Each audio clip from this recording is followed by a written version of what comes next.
Hello and welcome to the CNBC special broadcast on investing in Africa's innovation-led creative economy, driving sustainable growth in the new normal. My name is Zinati Guma.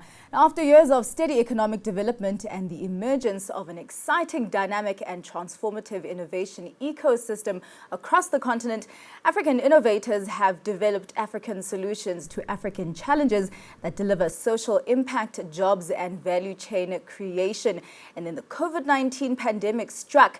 Today, we're talking to African innovators, entrepreneurs and enablers to find out how they are dealing with the COVID-19 challenges and strategizing for the future.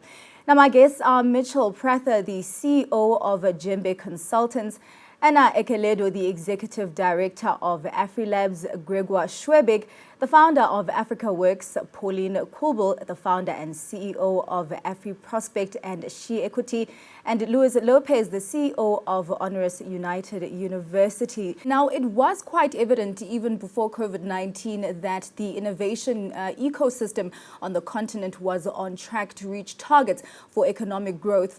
Before we go into, some of the deeper tailwinds and headwinds of that, I just want to know, what are some of the opportunities that you were seeing pre-COVID-19 that were disrupted by COVID-19, and the key challenges that you have experienced this year, starting with you, Mitchell?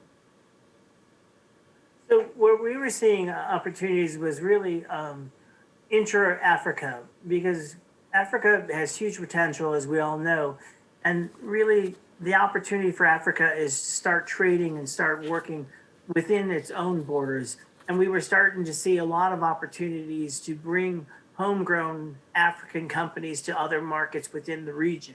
We also were seeing in the innovation space a huge interest in this area, because Africans are innovators, at heart. It's in their DNA.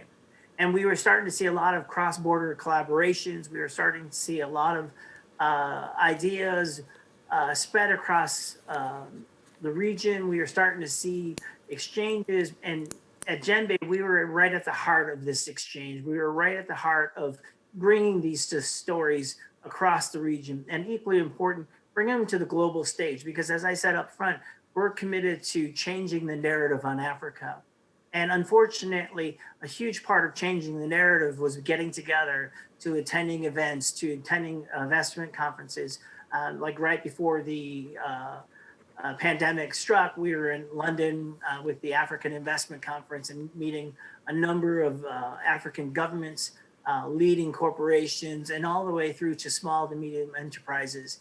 And so there was this huge interest in the region, because it really is one of the most dynamic regions in the world. And from an investment perspective, it's really a region that offers huge potential. And unfortunately, to lower the risk, to increase excitement, you need to go there. And obviously with COVID and the travel restrictions, that's been put on hold. But we strongly believe that once these restrictions are lifted, once we get back to the new normal, Africa is going to continue to rise and realize its position on the global stage. Over to you, Anna. What were the biggest opportunities that you were seeing pre-COVID-19 in your area of work that were disrupted by the pandemic, and the challenges that you have experienced this year? Yes, thank you for that question. Well, a lot of the opportunities we saw basically revolved around the work that we do, right, which is supporting tech startups on the continent. And these are, innovative businesses, entrepreneurs that are building solutions across the healthcare sector, across financial services. There was a lot of interest in fintech businesses, with a lot of them attracting both local and foreign investment, and really having innovators solve challenges around the issues of energy and healthcare and education as well. Now, with the pandemic, obviously, a lot of these activities where businesses were affected. A lot of activities of our hub members, which basically involve carrying out physical incubation and accelerator programs, which also involve, carrying out events and pitching events and business development support to entrepreneurs, and also providing an enabling environment for these entrepreneurs to build their businesses. We're basically affected because of the lockdowns as a result of the pandemic, of course, the health risks that came with convening people. So all these interruptions basically affected the ecosystem negatively. However, as a result of the pandemic, what we saw was an uptake in certain digital solutions, such as solutions around healthcare. Everyone began to see the importance of leveraging on digital technologies, for example, to access healthcare virtually because of the lockdown. We began to see a positive uptake of financial services in technology, so financial technology services as well, and that quickened to adopt e-payment solutions. Also around the innovations around trade and logistics driven by technology solutions, so e-logistics and deliveries and e-commerce solutions will also increase. And then EdTech, of course, we know that schools had to shut down all over the world and all of that. And over the past decade, we've been looking to see how we can adapt and scale more EdTech solutions in schools, at homes, with parents, students, and all of that. But with the pandemic, we increasingly saw the need to adopt EdTech solutions. Of course, this also identified the gaps. So what we saw, for example, is how small businesses, especially in the informal sector, were adversely affected because they didn't have access to these technologies, or because infrastructure was a challenge. We all know the challenge of affordable and the lack of affordable and accessible broadband connectivity across the continent. And this pandemic really showed the digital divide on our continent, both for individuals, families, and businesses. As well. And these are things that we absolutely need to tackle, which I'm sure we'll discuss further in the panel today.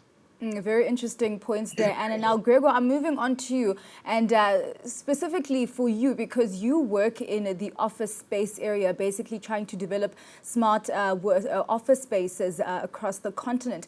What are some of the challenges that you've experienced this year, and some opportunities that you saw last year, pre-COVID, that were disrupted by the pandemic? I think overall, our experience is that many different countries in Africa have been affected very differently.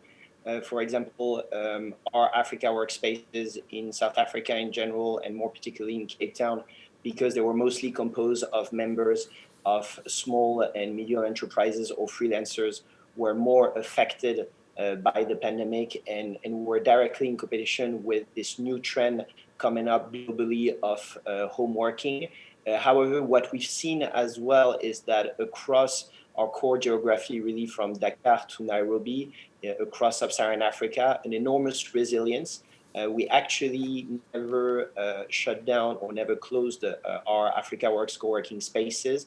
And what we've seen is our members continuously, even at the peak of the pandemic or the first wave of the pandemic in April and May, still came to the office, which is a proof of the needs that we're addressing. So what we've seen, however, is that out of our members, obviously the bigger boys, the multinationals, the L'Oreals, the Airbnbs, the Universal Music were not as affected as local SMEs, especially the ones operating in the service sector, which were directly very affected by the restriction on the travel. Now, what we've seen as well through our members is that while between April and June during the first wave, there was a lot of uncertainty, is that all our members are completely back on track, and it's almost business as usual since, let's say, July. And unlike other places in the world, Europe and the US, the outlook for 2021 is very positive. And one of the signs is that the inflows of funds coming and being invested in our members is significantly on the rise. Now, Pauline, we have been talking inclusivity even before COVID-19. What are some of the headwinds that you have faced in your area of work?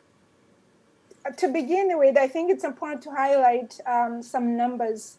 that currently there's about 42 billion funding gap that women face when you compare investment that going into male and male business owners and female. And basically, this has been even worsened during the COVID pandemic. What happened was many women who were already struggling to raise funding realized that many funders actually had to put on hold all the investment because they wanted to wait to see how the situation goes. But this meant basically they had to bootstrap on the top of taking on the different chores that linked to working from home and also taking care of the children. So what the opportunity this somehow has highlighted is the fact that this inequality in terms of funding cannot continue. So when people are talking about building back better, they are highlighting the importance of narrowing this gender funding gap in a way that moving forward, the gender lens investing becomes a mainstream way of looking at how to build better post-COVID Africa.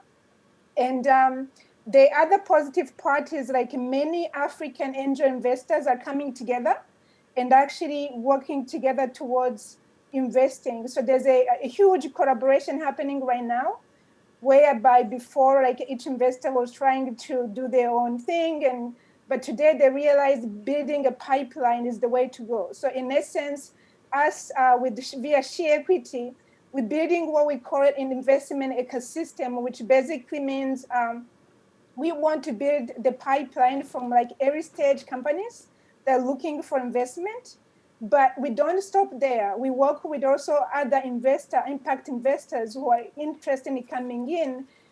So once the business is solid and is attractive, women, led businesses, those entrepreneurs don't have to run around raising funding. And on the other side as well, I think what's happening right now, there's a discussion taking place to actually unpack the perceived bias that are attached to investing in Africa, which, by the way, is affecting all entrepreneurs or SMEs in Africa. But again,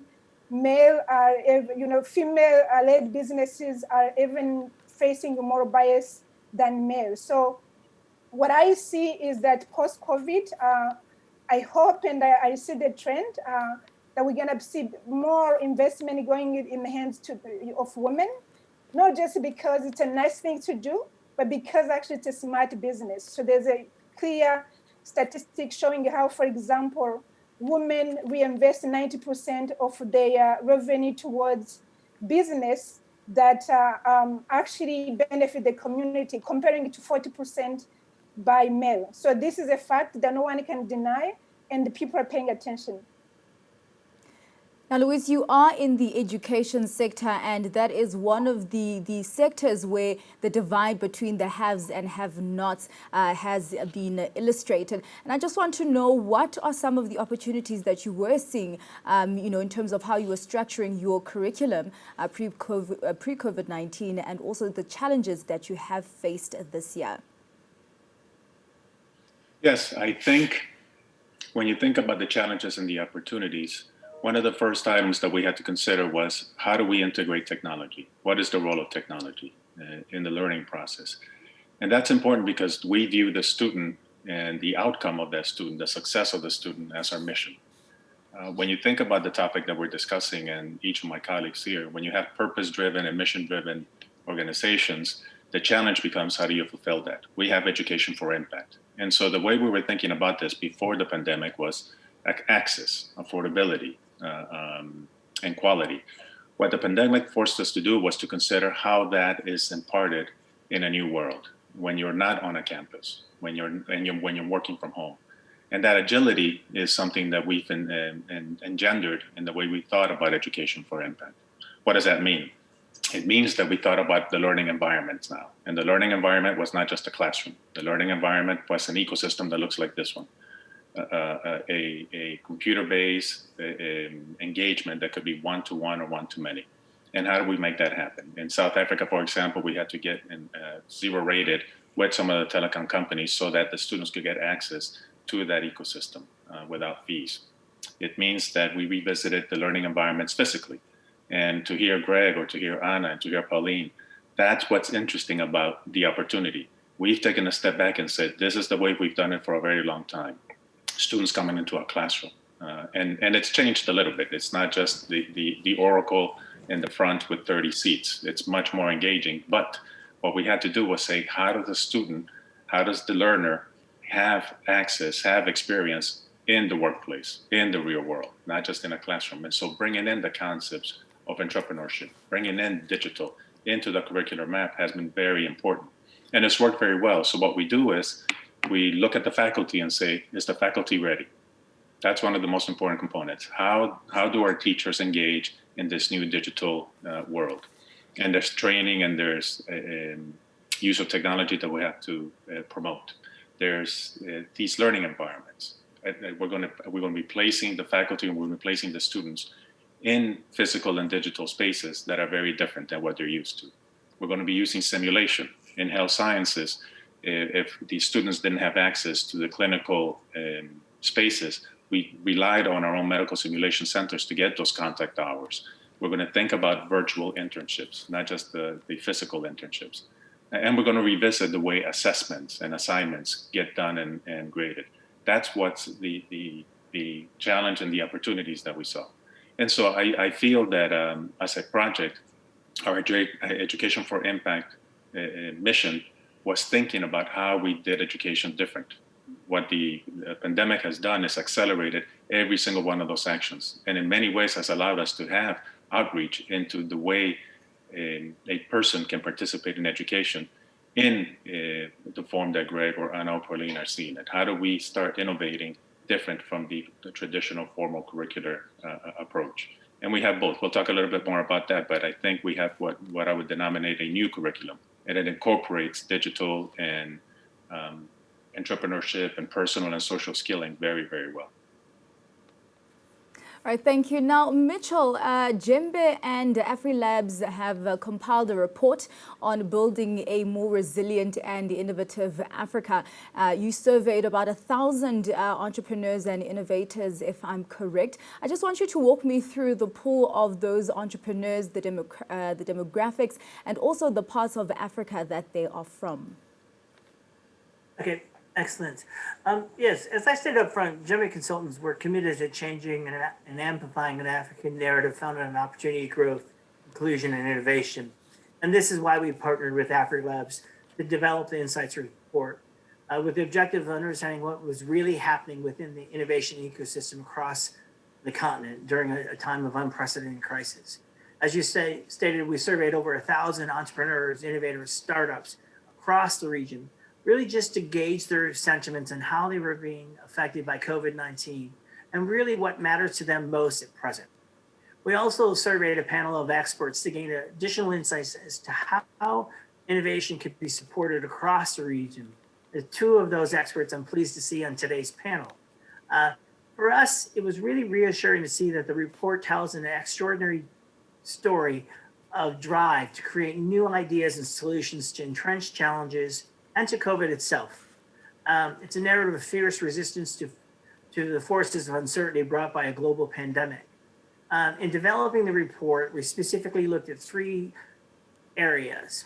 Number 1 was about how to scale homegrown innovation across borders, how to strengthen policy development, and finally, driving innovation inclusivity, because we believe that inclusivity is the key to propelling innovation and for innovation to take on the role that it can to help Africa realize its economic potential.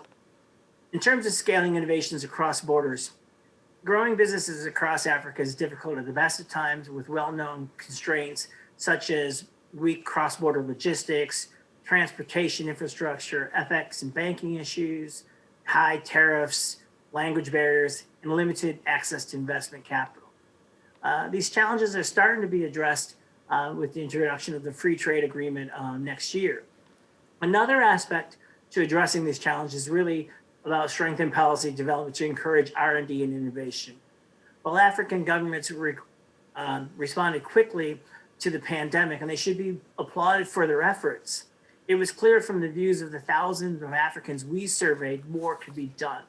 For example, those surveyed believe that there should be more room for increased funding of R&D across the entire region.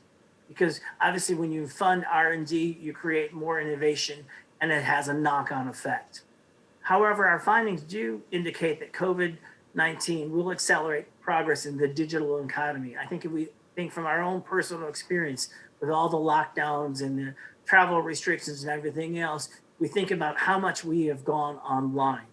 And innovation is poised to play a huge role in key growth sectors of the economy. For example, in agriculture, education, finance, and healthcare. As such, stronger and more funding for innovation and R&D is required to build this resilience that's required for the region. And finally, as Pauline has alluded to, and certain aspects of what Luis has said, driving inclusivity for women, youth, and the all important informal markets should be a priority as well. The standout concern for the innovation future really is the ability of African countries to focus on strengthening inclusivity issues, ranging from funding gaps to, as you heard from Pauline, access to the internet, to data, and also from Anna in terms of digital learning, increasing the opportunities, because we saw how important digital learning was during the pandemic and will continue to be in 2021. And we need to strengthen the access to digital learning in both urban and rural Africa.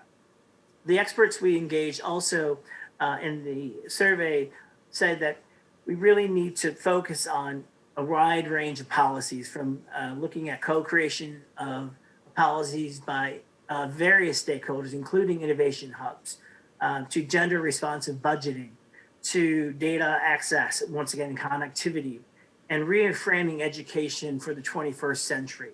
We need our students to look at adopting new skills, and that's really, really going to be important. There's so much potential across the region, and nurturing innovation is really the strongest opportunity for Africa to really put its place across on the global stage. And that's why we took the time to survey over 1,000 over 1,000 young innovators, entrepreneurs, and startups across Africa, and also equally important, the panel of experts. It was a very, very comprehensive effort that ran for close to 8 weeks, and we're very pleased with the results, because we think that it gives a framework moving forward in 2021 as we continue to exit the pandemic.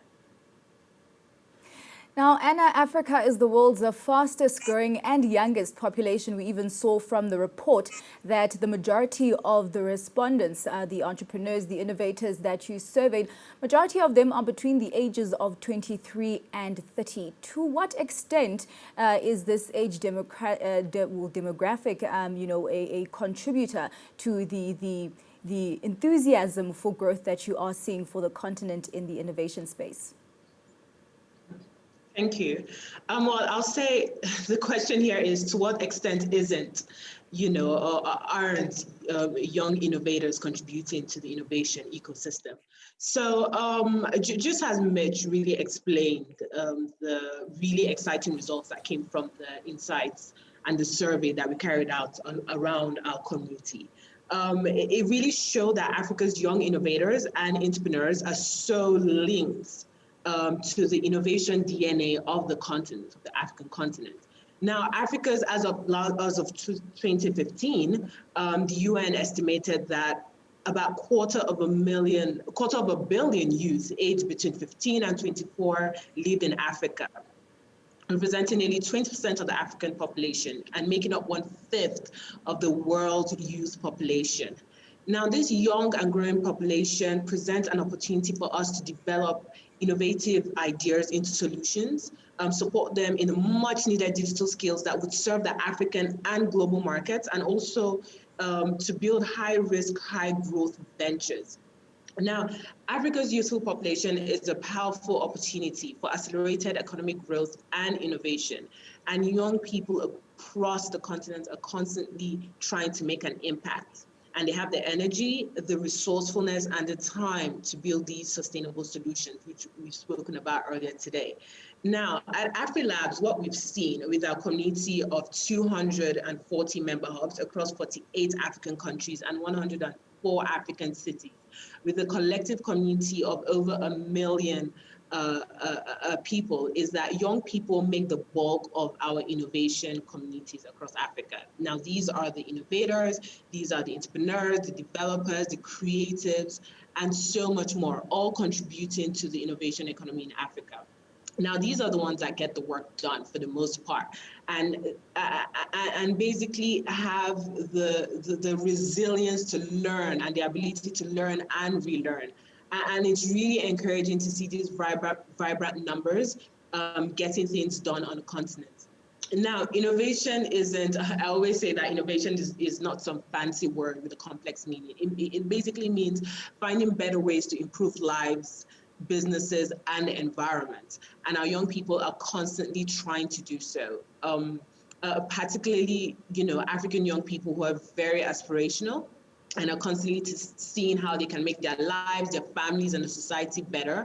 And I feel like this desire is a gold mine that government, corporate organizations, academia, those of us in the business of building the innovation and entrepreneurial ecosystem can really tap into. And what we really need to focus on is seeing how we can build the skills of the youth, and providing them the opportunities, the enabling environment through policies. That is so important, that as a young person with an innovative ideas coming up to say they want to build a business, or they want to solve a challenge, whether in healthcare or education or energy or whatever the case is, they have the right support system, they have access to funding available, they have access to data and the general environment which they can thrive in. I mean, with the African Continental Free Trade Area, one of the things that we absolutely need to tackle as it goes into operationalization in the new year is how can we tackle the challenges of the ease of movement, because young African entrepreneurs and innovators are extremely both digital savvy but also very mobile. So being able to move across the continent to do business and collaborate, one of the exciting things we also see at AfriLabs, for example, is we foster a lot of cross-regional and intra-African collaboration.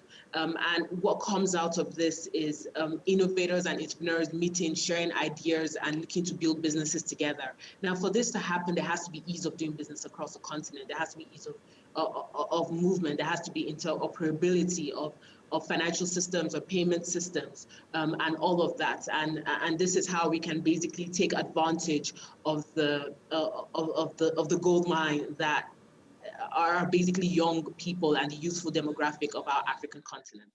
On to you, Gregoire. You are in a very important space, as we have seen the physical impact of COVID-19 with people moving away from working from the office and moving, to work from home. What are are there any significant changes that you have seen in the countries that you work, in terms of what are the permanent changes that you are seeing going forward? And if there are any key factors in terms of office demand, differences that you have seen in the different countries where you are? Yes, sure. I mean, this year for our industry, the office space in general has been, quite revolutionary. I think the key difference that we've seen is that the traditional way the office space is being consumed has changed dramatically. And what we've seen is that a lot of companies are exiting the more traditional model, whereby they will take leases on a long-term period. The simple reason is that I think one of the things we've all collectively globally realized this year is the fact that the visibility on our business and our society is somehow limited. And that's what at Africa Works we provide all our members, whether they're startups, SMEs, or multinational. The truth is all our members have a limited visibility over their business. Their business visibility can be in 2 or 3 years, but rarely more than that. And so basically, we provide them with a flexible solution, which is a one-stop shop, everything under one roof, and that allows them to focus on their core business and to grow. Growing by focusing on their core business, but as Anna rightfully mentioned just before, what we see, because we're Pan-African, we see a lot of intra-Africa business. To give you an example, members of our Lagos Africa Works wanting to venture into Kenya and be connected through our app, and actually setting up shop and creating job and creating a subsidiary in Kenya. Similarly, we see a lot of connections in between Dakar and Abidjan. So I think to come back to your question, the drastic and profound change that we've experienced this year in the real estate sector and the office sector is the shift which is quite transformative from the traditional office, which we've been using for the last century or so, to a much more flexible solution. And in 1 year, we've probably gained 5 years in terms of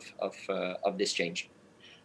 Now, Pauline, the informal sector, we do know that it is a major job creation vehicle in Africa. 90% of the some African economies are comprised of the informal sector, and many of those people that make up that sector are women.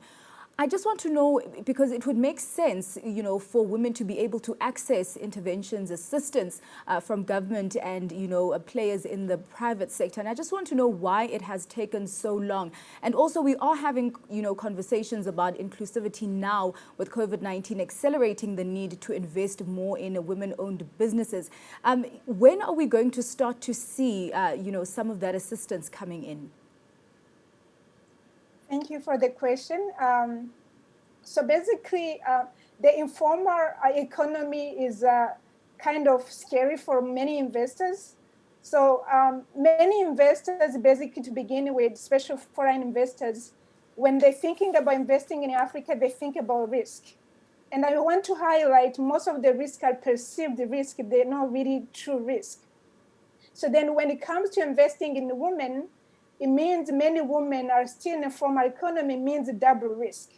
So that's why I believe that one way to start addressing this is actually to build a very strong local investment ecosystem that basically works with the local angel investors to take the women who are in informal to bring them to formal economy, and then provide what I call venture building support. In essence, bring in what I call smart investment. So by again, smart investment, I mean not just cash. Because the traditional way of investing, people think entrepreneurs just need money. But actually, that's not true. That's why the institutions such as AfriLabs are very instrumental in actually building the capacity of entrepreneurs, local entrepreneurs. So, but on the other hand, once, even if you were to bring a certain amount of money that needed to invest in informal business so that they can become formal, the cash is not enough. You need actually to build a local customized support mechanism, like a venture building support that looks at the reality of informal economy and combine the cash with basically the technical support, but also look at the networking effect, because a lot of successful entrepreneurs actually they able to grow their business because they're able to connect with the high value network. So this is exactly why I launched Share Equity, because I saw this gap. And what Share Equity does is basically providing smart investment, which includes the cash that's needed at seed stage, plus venture building support, plus facilitating access to high value networks. So how we can scale this is basically all of us working together, as I mentioned before, building a pipeline from early stage to accessing growth capital. And on the other hand, having also more money going to local African fund managers, because if we could have more local fund managers who actually understand the cultures, appreciate the potential the informal economy has to unlocking the potential for inclusive growth.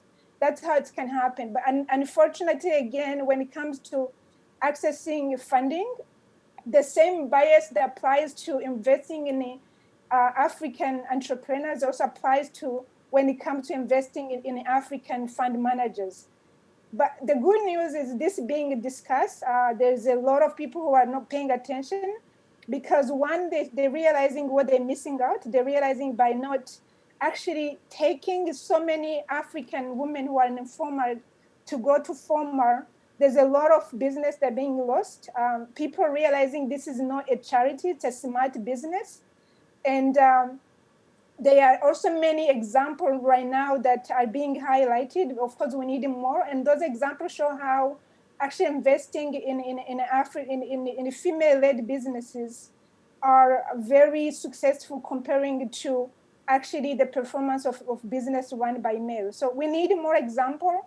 We need more local investors coming in and collaborating. But most importantly, we also need the international investors to drop the perceived risk and be able to realize that there's actually untapped potential by investing at early stage, joining those who are already doing it to actually unlock the potential. And again, in general, also there's the DFIs are realizing, like everyone is talking about achieving SDGs, the Sustainable Development Goals. And they're realizing that actually by investing in women, empowering women economically, you can achieve many SDGs, not just the gender equality SDG number 5. Recently, for example, there's a research that was highlighting how just economically empowering women, you can achieve high impact in addressing climate change than any other intervention that's being done. So people wonder why, and the simple answer is because when women are empowered, they tend to make decisions that are good for the community, the society, and for the environment. So there is enough example being shared right now. There's a few investment coming in, and again, initiatives such as Share Equity that are coming in are a sign that this is gonna change. And plus, the impact of COVID, people are realizing that we cannot build back better by leaving behind the 40% of business that are run by African women. Now, Louise, we have seen, the increased need for digitization in education. Obviously, schools were closed. I just want to know from you, as we try to, build back better, what is your ideal model for education?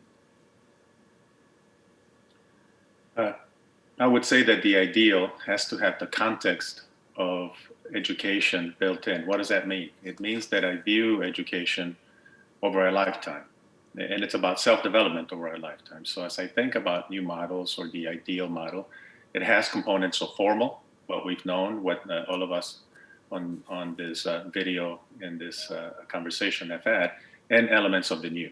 And what do I mean by that? In profession, in engineering, in health sciences, in legal, the formal education of the past exists and can be done. There's components that are now obsolete. The use of technology to do one-to-one engagements or to do direct content engagement exists. It means that memorization, it means that access to information does not have to happen in the classroom or in the digital environment. We can all have direct access to that. But there's advocacy, there's socialization, that does happen in a face-to-face environment that is very important. And that advocacy of the formal education models that exist today is very, very powerful. On the other hand, the new or the ideal education will incorporate elements of language that I've been learning myself and that we've heard here today. Things like hubs, things like squads, interdisciplinary, so that when we have an engineer, the engineer has interdisciplinary skills. They know what coding is, and coding as a second language is very important to us today. They know that entrepreneurship is critical to success, not just the idea of a formal tracking into employability. And so the ideal to me will incorporate what happens over the traditional age group of high school leavers or maybe some working adults, but that all gets to about 35 to 40 years of age. learning does not stop. Anna mentioned learning and relearning. And so the ideal model takes an individual, uses the digital ecosystem that exists today, starts personalizing that education using some of the true and tried methods and some of the new methods, and allows that student, allows that learner to have success in their lifetime. And we all know that that changes over a period of time. And so the skilling component becomes very important. Training and skilling over a lifetime are now much more prevalent. That is the vocabulary that is being used today, simply because we have to start adapting to new opportunities. Pauline mentions it.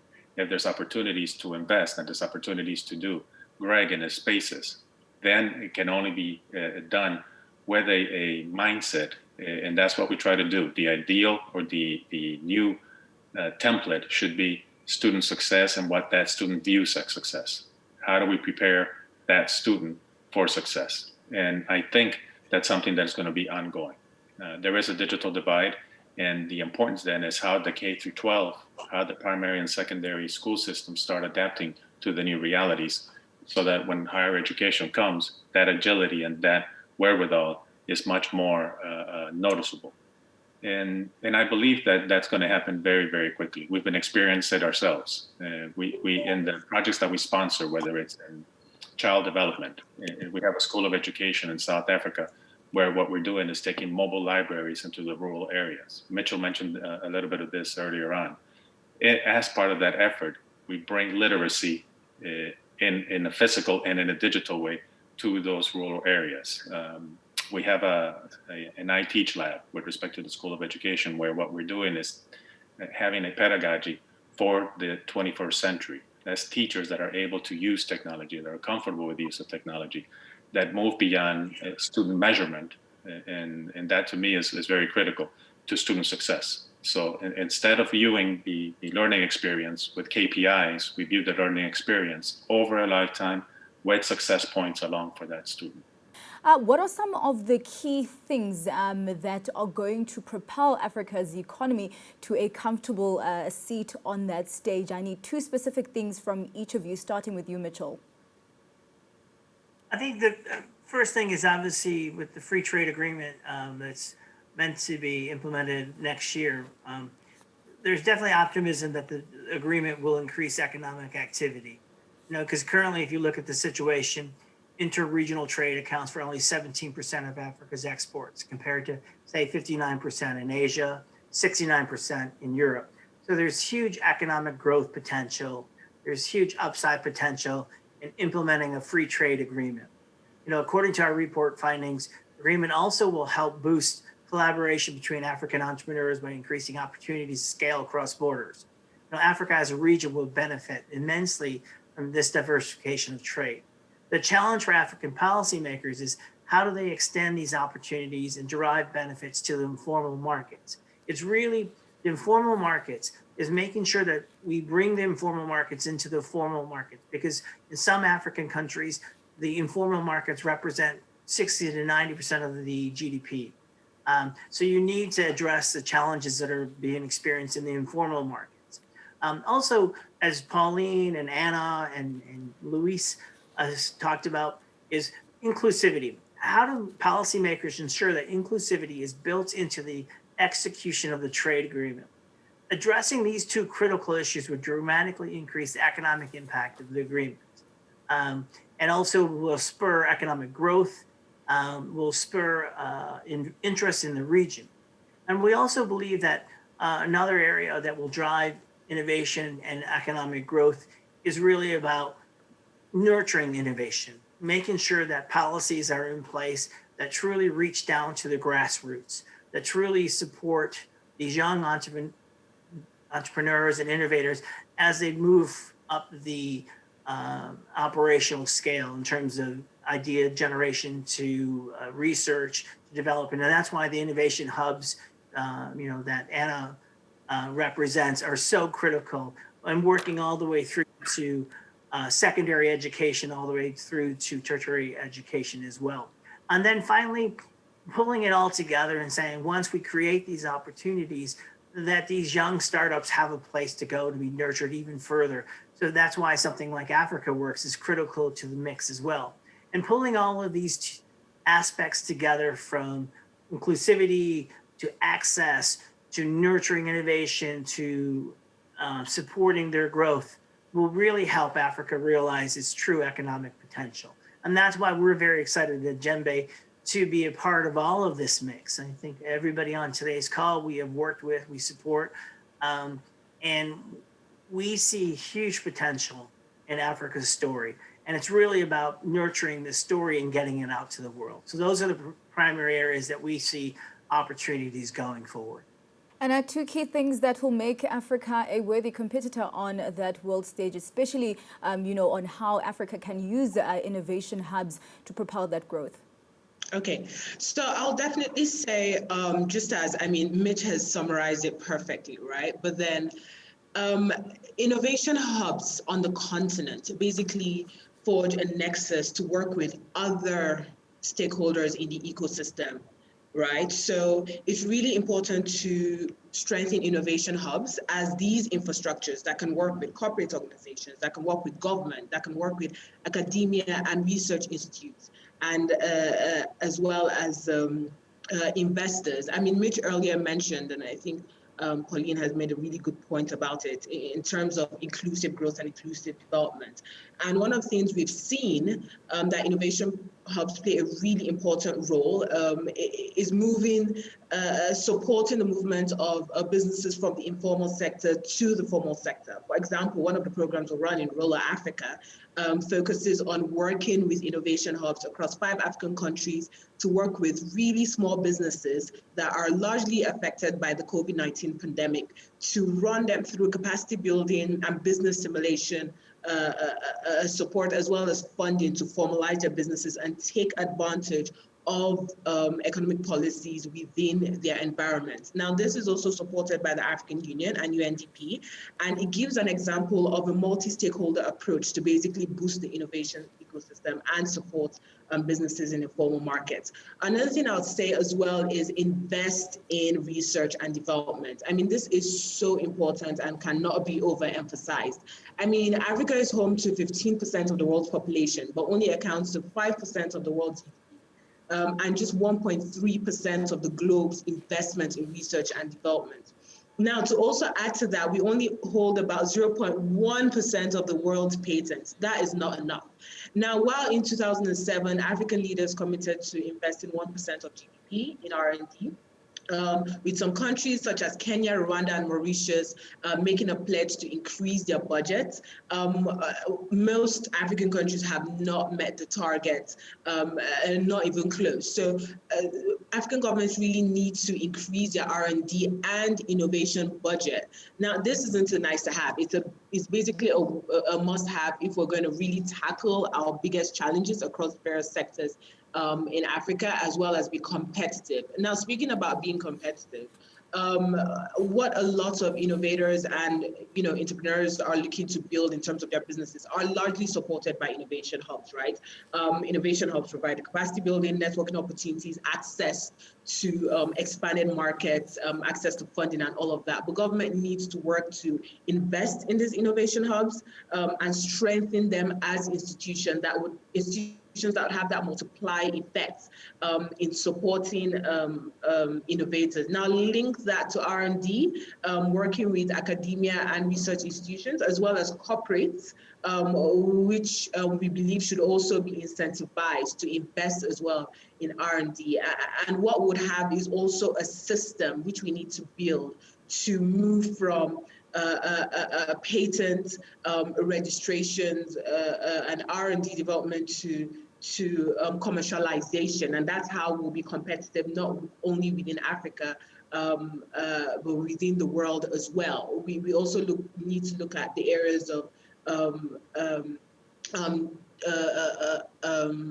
data protection and digital consumer rights. Now, finally, we need to take a bottom-up approach in creating enabling policies for innovation and entrepreneurship to thrive on the continent. So what we've seen over the past couple of years with our Innovation Hub community is working with governments to bring together innovators, entrepreneurs, and other stakeholders to create policies which have now been enacted into startup laws called Startup Acts. And we have countries like Tunisia, Rwanda, and Senegal really leading the drive towards these practices. So I would say those are some of the ways that innovation hubs can really be leveraged on, and the really pivotal role they play in this ecosystem in bringing everyone together to ensure that we really reach our goals of not just an economic and social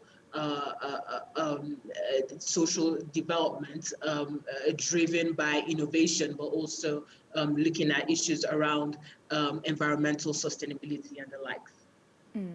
Gregor, what you would like to see from your side in terms of boosting Africa's economy?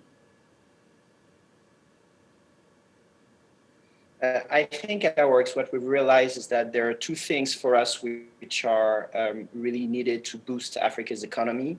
One is connection, and two is infrastructure. So connection is what we've realized that they're really at the heart of any growth, and there's different level of connection. What we are doing at Africa Works is, let's take the example of a city like Abidjan. We connect the SMEs, the startups, as well as the multinational at a city level. So how do we make them all work together so that each one of them grow their businesses in Abidjan, but also separately, how do we connect the startup of Abidjan, and how do we link it to the Lagos ecosystem, the Nairobi ecosystem, or the Cape Town ecosystem, so that they can expand. So whether this connection is physically through the space, our Africa Works space, or it's digitally through our Africa Works Connect app, I think what is paramount for the African continent to boost its economies is really the need for connection, which is very complementary to more the regulatory aspect of the free trade agreement. If the free trade agreement, and when the free trade agreement comes live and is a reality, that will be great, but we'll still need to make these human connection to enable business leaders to grow their businesses. So one is the connection, and the second one is the infrastructure.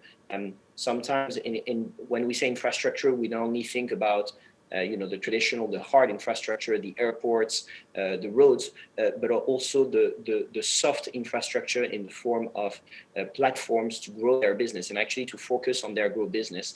And this is what we provide at Africa Works, is we provide a one-stop shop, everything under one roof in terms of hard infrastructure, obviously co-working spaces, but also soft infrastructure in the form of services with a view to allow business leaders and to really focus on their growth business and not be diverted by the lack of environment. So for us, in a nutshell, it's about connection and infrastructure to build a platform to grow.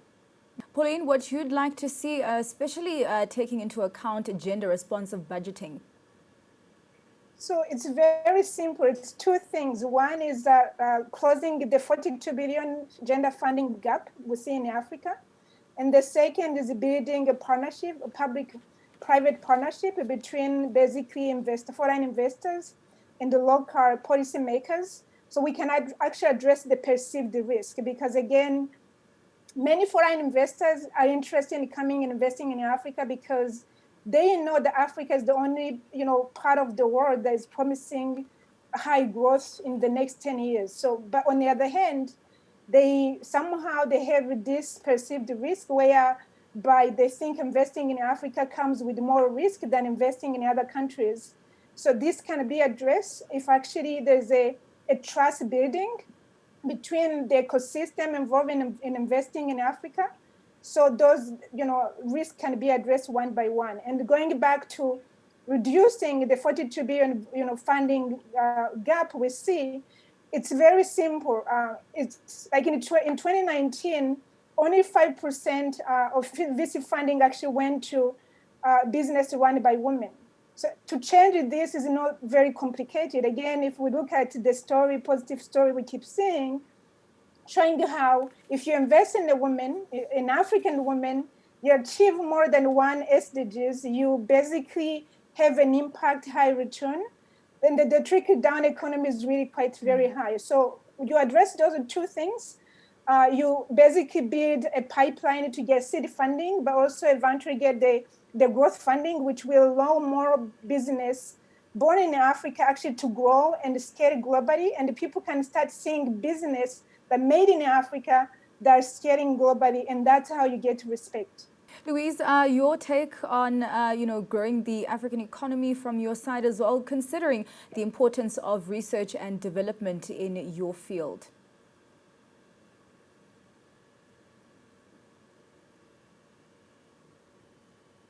I think when we take a step back and look at the five of us, the big theme that arises for me is Pan-African. The economic, the social, the human capital, I think will come in the Pan-African vision that we all have. And so the world stage and the future that we think of, or that we would want to have, comes from a Pan-African theme. It means that education will be Pan-African. That's our mission. It means that the students will have a Pan-African view, a multicultural experience that is African and all of its diversity. And that creates an ecosystem where the economics, the inclusion, the manifestation of the connectivity and the transmission, the innovation, what we've spoken about here today, will be deep and will be sustainable. And so to me, the very powerful notion of Pan-African is important in the economic development, but also in the human development that we're seeking. And then the other piece to me is very simply, as an educator, is the power of world-class African human talent. It is in the people, it is in the communities that we will have the basis for success. And that is where education is very, very critical. I have a colleague who likes to call education the new tech. And I tend to think about learning as the apex tech. It is the single most important factor in future success, economic, in a very macro way, the way we're thinking about it, or very individual.